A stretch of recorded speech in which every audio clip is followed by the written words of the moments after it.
Assalamu alaikum wa rahmatullahi wa barakatuh. Hello everyone. This is FARAHA OMBADA Hamad al-Bashir. Today I'll be presenting about Singapore's Prevention of Corruption Act or BCA. We'll quickly go through how it helped Singapore fight corruption and become one of the cleanest countries today. Let's get started. So here we have the index first. Then this slide will talk about the background of Singapore's before the BCA. Singapore faced widespread corruption in the 1950s and early 1960s. The Prevention of Corruption Act, BCA, was introduced in 1960s. The act strengthened anti-corruption measure and enforcement.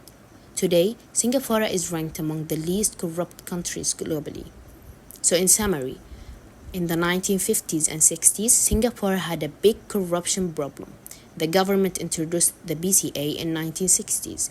It helped Singapore become one of the least corrupt countries in the world today. Now, let's take a look of what the BCA actually says. 2. Key provisions of the BCA. First, defines corruption as a bribery, abuse of power, and financial misconduct. 2.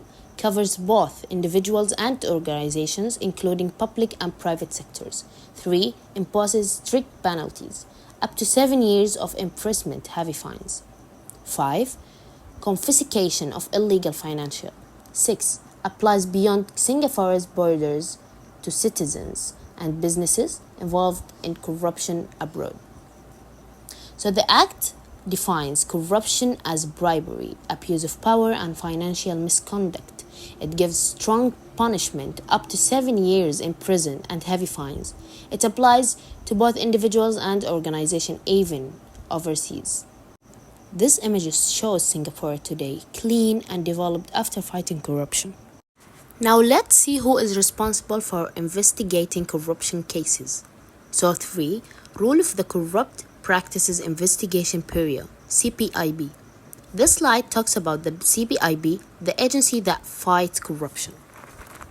Established in 1952, before the BCA was enacted, operates independently under the Prime Minister's office, investigates corruption in both the public and private sectors, has the power to investigate high-ranking officials, businesses, and individuals, uses intelligence gathering, financial audits, and strict legal enforcement. So in summary, the CPIB was set up in 1952, even before the BCA. It works independently under the Prime Minister's office. They can investigate anyone, including top officials and businesses. Here's a picture of the CPIB, the team making sure that laws are followed. Now, let's take a look of how Singapore built a full legal system to fight corruption.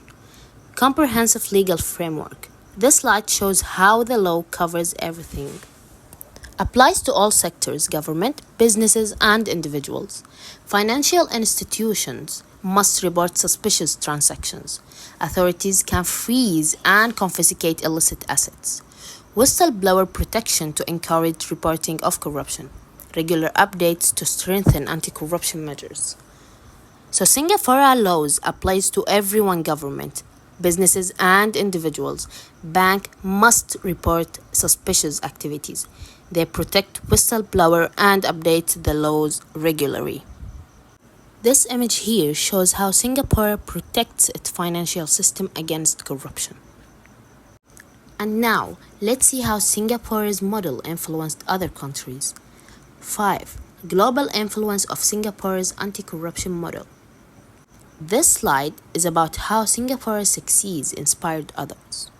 Singapore is a global model for anti-corruption policies. Many countries have adopted similar strategies inspired by the BCA. The key success for factors include cultural attitudes toward corruption, strict enforcement, independent investigation agencies, political commitment. Challenges in applying Singapore's model globally. Differences in legal system, varying level of political will. Many countries try to follow Singapore's way. Their success came from strict enforcement and strong political will, but every country needs to adjust it to their own system. This image here shows how Singapore model spread around the world. Finally, let's quickly wrap up the main points. Here we have the checklist. First one, BCA and CPIB played a key role in making Singapore a corruption-free nation. Check. 2. Strict laws, independent investigation, and strong enforcement ensure effectiveness. Also check. 3. Other countries can learn from this model but must adapt it to their own challenges. Check. 4. Continuous legal updates keep Singapore ahead in anti-corruption effort. Check. The BCA and CPIB helped Singapore become a clean and trusted country. Their strong laws and independent investigations made a real difference. Other countries can learn from them, but must adapt to their own needs. This picture here shows the old Supreme Court, and it was a home to the first corrupt practices investigation area offices. And here, this flag represents Singapore's pride in being corruption-free. Finally, thank you all once again for your attention. If you have any questions later or would like to discuss more about the topic, feel free to contact me by my email. I'll be happy to assist you. Have a great day. Here was FARAHA OMBADA.